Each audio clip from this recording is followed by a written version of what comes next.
Welcome back. It's still sugar and spice, and we still have so much for you on the show. If you're just joining us, you have not really missed so much because we still have a lot. And today, we would like to remember a great man that we lost in Africa, as Nelson Mandela. I'm sure right now in South Africa, and they are mourning, and we're all mourning in Africa because he was a great man, and we all miss him so dearly. Uh, right now, I'm going to introduce my next guest. Is seated here, and he'll be talking so much more about his projects, what he's doing, um, things that is about to come.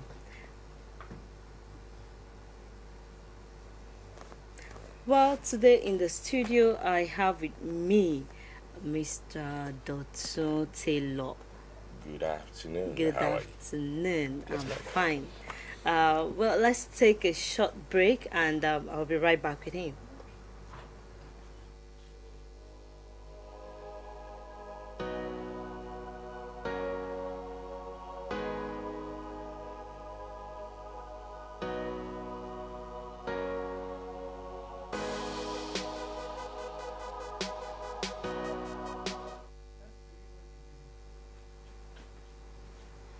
Okay, so what's the direction?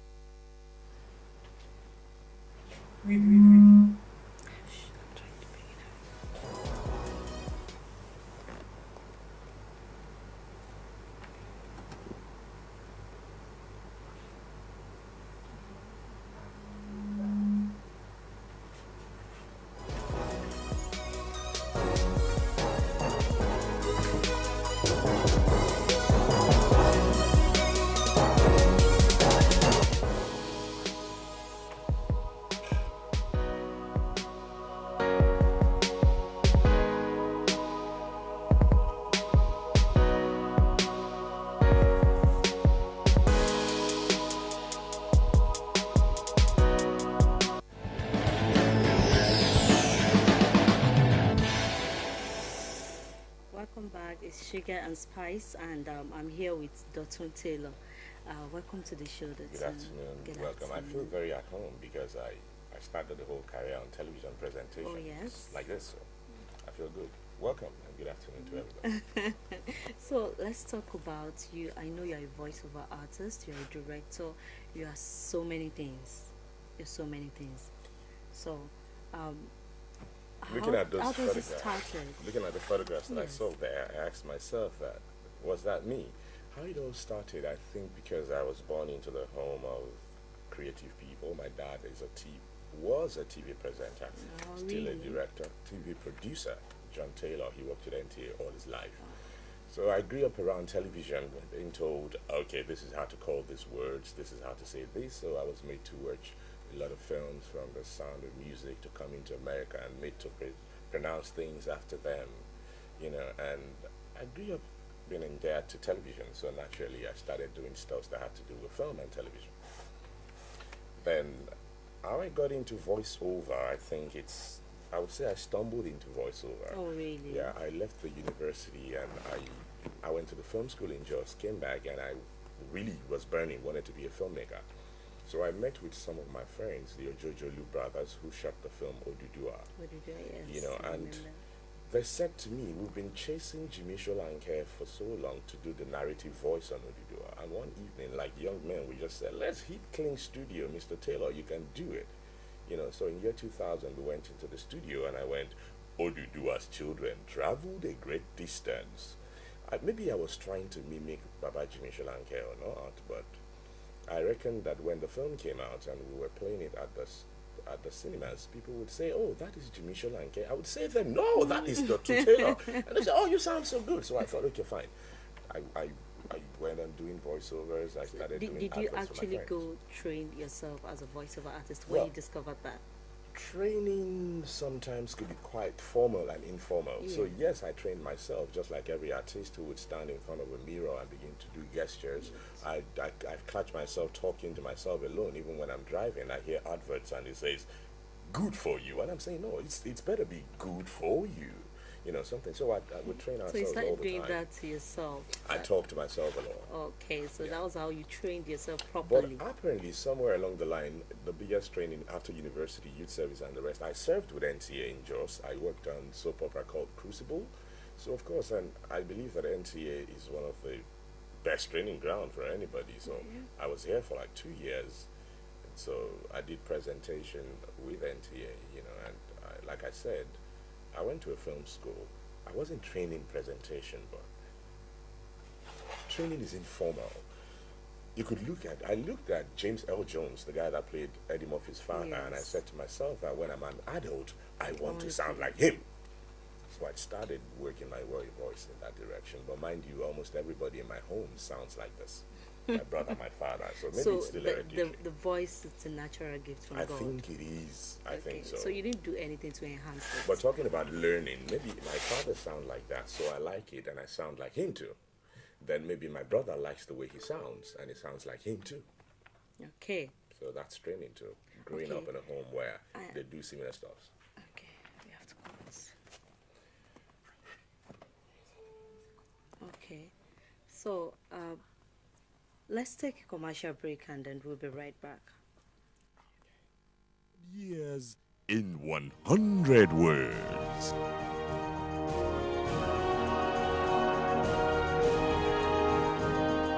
The late General Murtala Rahmat Mohammed. Born Murtala Rahmat Mohammed on November the 8th, 1938.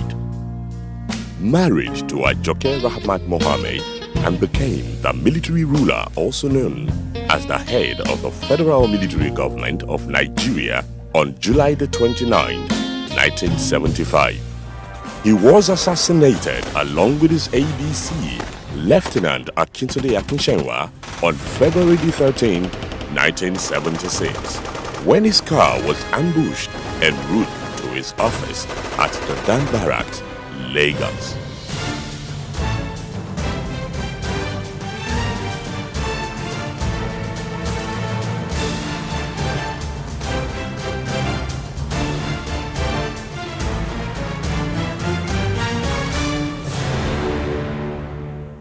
During his rule, he introduced the popular phrase, fellow Nigerians, and with immediate effect, which became part of the nation's vocabulary. He also fought corruption, bringing some corrupt officials to trial.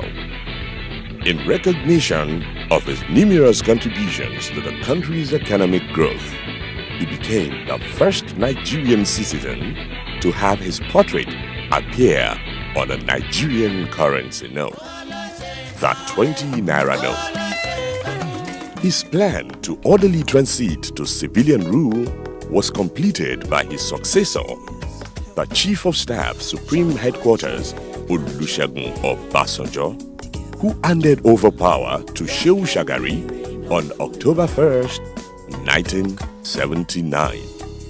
Today, Murtala Mohammed International Airport, Lagos, is named in his honor.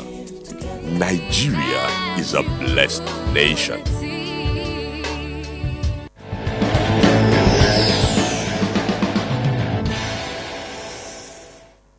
Welcome back. Well, that is 100 years in 100 words. Yeah, 100 years in That's 100 words. 365 days.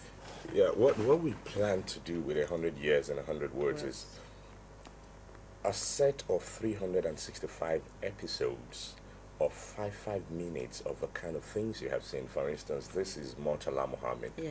We have episodes that is focusing on Festa. We have episode that is focusing on currency, oil boom, the amalgamation of year 1914 itself. So basically, we pick different topics that had gone through Nigeria in the past 100 years. Like we know, Nigeria is going to be 100 next year, Oh, yes. the centenary celebration. So what we intend to do is that from January 1st to December 31st, put these episodes on television, 5 minutes every day, so we can get the Nigerian man to be conversant with a holistic history of Nigeria, Nigerian, the future of history. Like for instance, I am three things in one. Let me put it this way: I'm a historian. I read history in my first degree. Then I'm a filmmaker. Then I am a voiceover artist. So I'm marrying these three things together, to tell the story of Nigeria, man in film, with voice, and the fact that I'm a historian myself. So what we want to do is to tell that story like that every day. 5 minutes of this will come on different televisions that we're talking to. Some we've had agreements with them, so that children sit at home. We're taking history out of the pages of books. You know, we have agriculture, we have the pyramids of Kano. A lot of things have gone and passed in Nigeria. We're trying very well not to get political, but of course there's no way that you talk history that you won't talk about the history of politics. Of course. So we're doing cultural history, we're doing traditional history, we're doing political history, and it's just 5 minutes, very quick, Are you straight to the talking point. about our food also? Food, cuisine, everything. The Arbugu festival. Everything that makes Nigeria. Everything that makes Nigeria From broken the into five beginning minutes, to this time. 365 days. Every day you see it on television. So at Wow. least if you don't miss too much of those episodes, you can be sure to really know Nigeria inside out. Wow. Wow. We just want to simplify history. I'm That's all. sure many people will be looking forward to seeing that on TV. I mean, because it's going to make them know more about Nigeria. For some of us who don't know the story from the beginning. Wonderful. Yes. Like you don't know the man that wrote the name of the Nigerian national anthem. Is a topic on its own. Okay. The Nigerian national anthem, we tell how it was written, who wrote it, who wrote the scores of the music, who played the first trumpet in it and all that. Just 5 minutes will tell you Then you that talk story. about the independence and The independence the rights. itself. So, I different mean, topics. they should be looking forward to that on TV. Yeah, and basically, to be sure, you know, history is a very sensitive thing. So what we try to do is to be sure that we're passing on the right and the concise Nigerian angle to its history. I'm working with my alma mater at the University of Ilorin, the history department. So we're getting the students to write some of these topics. So what we've done is we've sent out topics from currency to agriculture to Festac 77 to military coup So in you have not Nigeria. finished working on the project. You're still working. 365 episodes. We're filming every day. Right now we've gone just about less than half of it, Okay. which means we have what is going to run for half of the year. So we're still working on it. Okay. Okay. This is the project, right? Yeah. This is the clips of the 365 days This is they will be seeing on 100 TV. years in yes, 100 years words. in 100 words. Yeah, that's So this is what they should be looking forward to seeing. basically. And oh yes, I'm sure many people will want to see that.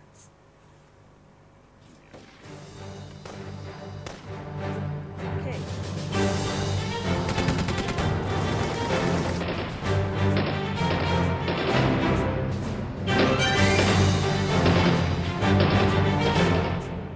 Nigeria We Hail Thee became the anthem of the home country, while Biafra's anthem was Land of the Rising Sun. In 1978, the National Publicity Committee organized a contest to create a new anthem that will stand as a unifying factor of Nigeria's synchronicity. Several entries were received, but 5 stood out. And they were the words written by John A. Ilechuku, Eme Etim Akpan, B.A. Ogunaike, Shotu Omoge, and P.O. Aderebe. These words were put together to form the words of the Arise, O Compatriot, the Nigeria's national anthem.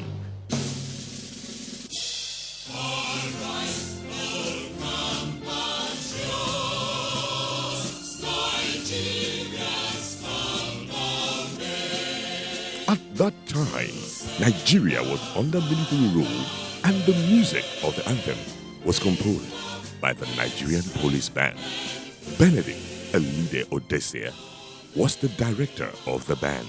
The Arise, O Compatriot has since been the official patriotic song of the country, Nigeria. Nigeria, let us all rise as we sing the national anthem. Arise, O compatriot.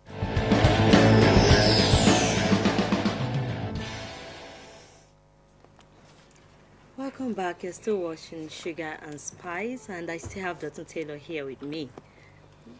Dotun. Yes, ma'am. So let's talk about the culture of the project, the 100 years and 100 words now. Yeah, the 100 years and 100 words culture is just an episode out of 365 of them. So, like I said, if part of what I have sent over is one of some of the few which I would call like our our demos that we're sending to companies and all that to make them Yes. know what we want to do. So culture is one of them. Within the culture, we're looking at the the clothing culture of the Nigerian people, the eating culture of the Nigerian people, their music culture.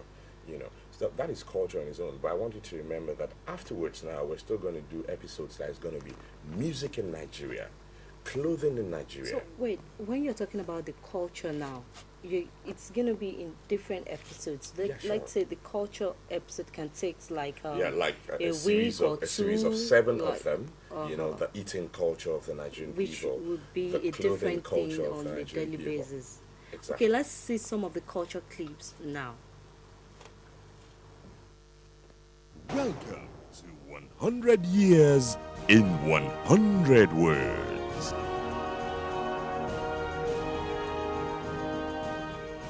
Cultures in Nigeria.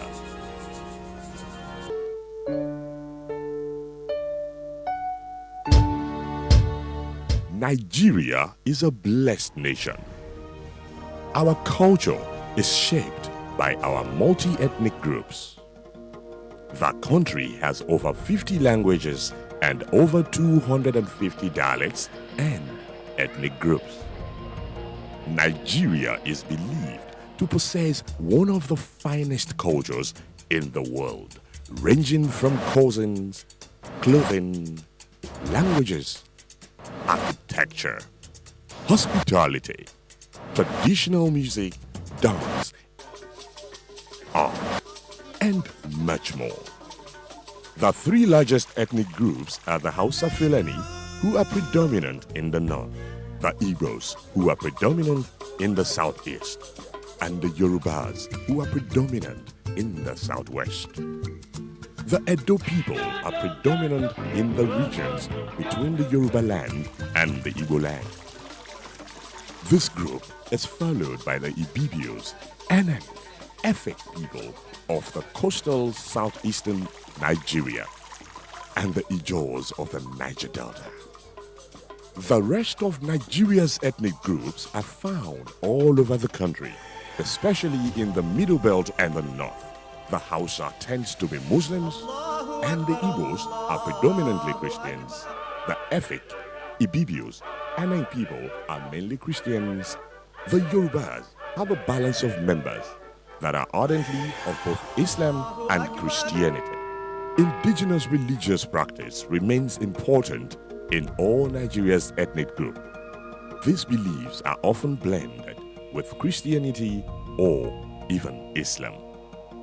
One cannot help but savor the rich delicacies from tuwo shinkafa with miyan kuka of the north to the akpu with ofe oweri of the east and inyo with egusi soup of the west. Who will resist the afang soup specially made in the beautiful city of Calabar? Call it a fishing frenzy festival. It is one of the most famous cultural festivals in Nigeria, and it is celebrated to mark the beginning of the fishing season in Arugungu, a riverside town in Kebbi State between February and March every year. It is called the Arugungu Fishing Festival. Eyo is not just unique, but central to the city of Lagos, Africa's biggest metropolis. It is widely believed that Eyo is a replica of a modern-day carnival in Brazil. You need to attend festivals such as the Benin Festival, the New Yam Festival, Osun Festival, and Shango Festival to understand the beauty embedded in Nigeria's culture. Nigeria is a blessed nation.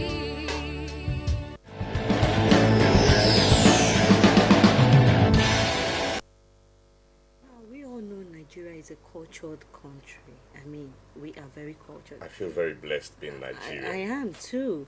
So how are you able to talk about all these cultures that I mean from different states to different tribes and stuff? That is my job. That's my training. Like I said, I'm a historian. It comes very easy. If you know, I had done television presentation before. I like to talk. When I'm around someone that is using the microphone, if I'm at a wedding, and the MC is up there talking, I get the feeling like I should be there. They You should want be to here. talk, You know, yeah, yeah. You see, the microphone always beckon at me. Basically, I would say that I am a filmmaker, but I'm not able to see a microphone and not speak to it. You know, so I equip myself with enough information about the things I want to talk about. I know you were trained as a filmmaker, and Yes. you've worked on some of the films that we watch here in Nigeria, and that has even gone abroad.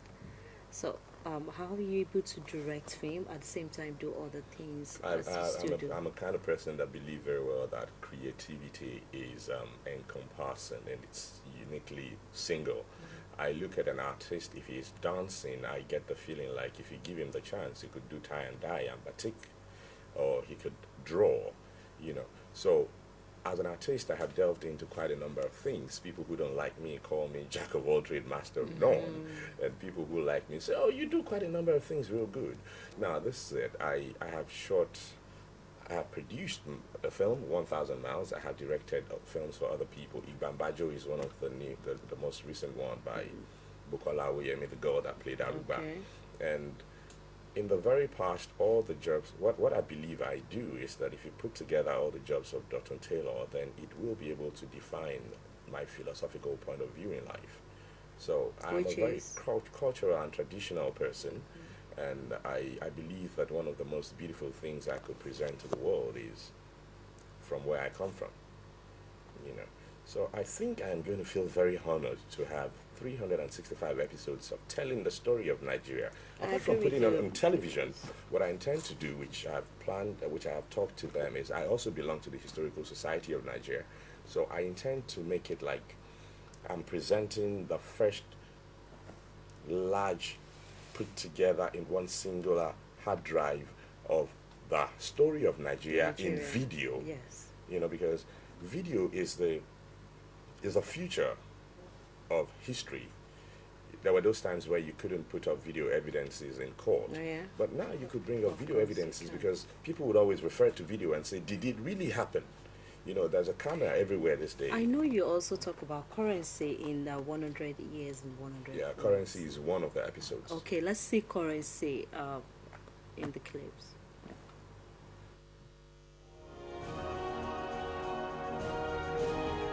Nigerian currency.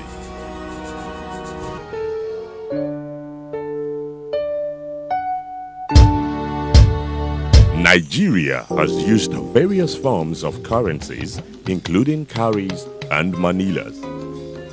During the British colonial rule, pounds and shillings was Nigeria's legal tender.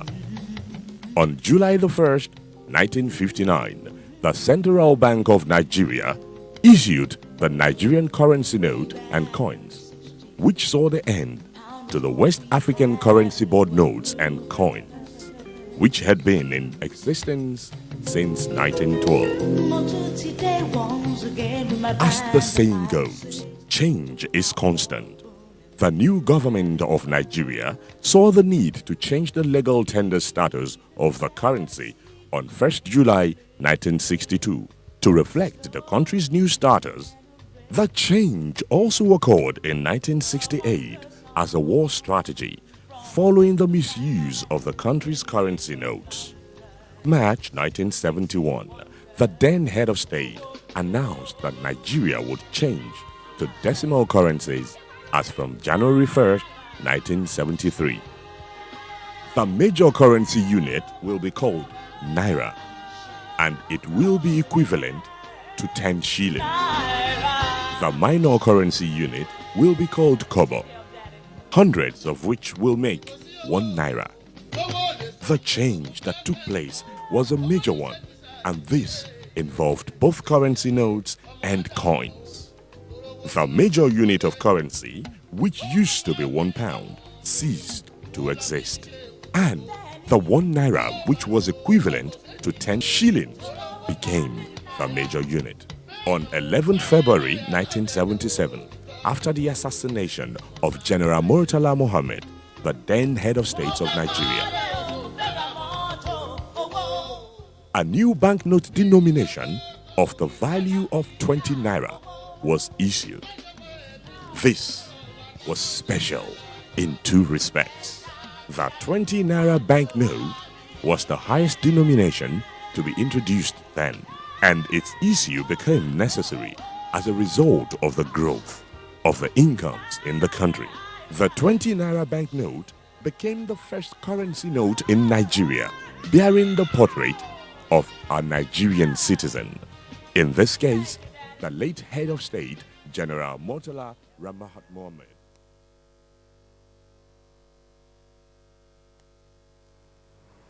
Welcome back. I'm sure you're looking forward to seeing all of those things on TV. Dotun is still here with me, and when should they be expecting to see this on I TV? believe we're hitting television from January 1. From January 1st. From January 1st. So we already have about 2-3 television stations. So that's that a way we're of running saying, every year, welcome to every day. 2014 Nigeria. The 100 years of is to be celebrated every day of You're the right. year. You're right. Let's talk about other things you do now. I know you are a movie film directors. Yes, I am. You direct soap opera, you direct films. Let's talk about some of the works you have done in the past. In the earliest part of my year, my getting into production, I thought that I couldn't have the kind of budget I required to make films, so I delved into music video directing. And after I did I that, know you for- directed yeah, Ijo Fuji by I did Ijo Fuji with Adewale Ayiba, and it was beautiful. I thought that I would only Yes, it was. touch traditional music, and that is what I did. Aroba is the name of the company. The most hip hop of Western music I ever touched was Igwe by Midnight Crew. Yes. You know, and I think after while I was shooting Igwe, the concept we ended up with was not what we planned. So Michael Abdul said to me, he said, we should call the name of your company Impromptu. The next day I registered a company called Impromptu, you know, and right now Impromptu is part of the company that is doing this that you see. Then we've done music videos with Buga, Jesse King, Earthquake, you know, a couple of yeah, others. that's music I know video. you have done so much work, also voiceovers and the rest. But there are other people who are aspiring to be like you, youth. So what do you have to say to them? Which will be your last word on the show? Yeah, I would say to most the people who probably want to be like me that go to school, then for those who think, they ask me, what is it you drink, what is it you take to make your voice sound like Yeah, this? like this. I say that if you're a voiceover artist, you don't have to sound like James Earl Jones. You don't have to be deep. All you need to do is you have to have control. You have to be in control of your voice and be very audible. So I say to everybody, just know what you want to do and walk in that direction. You are the God that is creating your future. All right, Dotun, it's God nice bless to us. have you on the show. Thank you very much. And I hope when we call you next time, where your 100 years and 100 words start, you're going to be here again to talk much about it. I am always at home. Let's talk about paper review for this week. On this paper, International Express, I have Tiwa Savage Obi fight over dirty journalist. I don't understand why you have to fight the journalist. Then Bruno Boy was an ex-convict in UK. I don't know how true that is. I don't know, but shouldn't believe everything you see in the paper. OJB back in Nigeria. Aren't you excited? I'm sure we are. Finally, he's back. And Saeed Balogun denies dragging Faithia Balogun to court. I've heard that story also, but now he denies it. I don't know how far it's true. Top 10 bootylicious celebs in Nigeria. Wow. And I can see the picture of Omotola Jalade. I'm sure you all agree with me. That is true. I'm confused about marriage. That's MI. For you who are thinking of getting MI hooked, well, he's confused right now, but he's definitely going to get married. That's what he says. Well, I'm sure that's all that we can take for the paper review this week. Join us next week on Sugar and Spice, and I hope Lulu will be here next week. From me, Joketa, I'd say have a lovely weekend.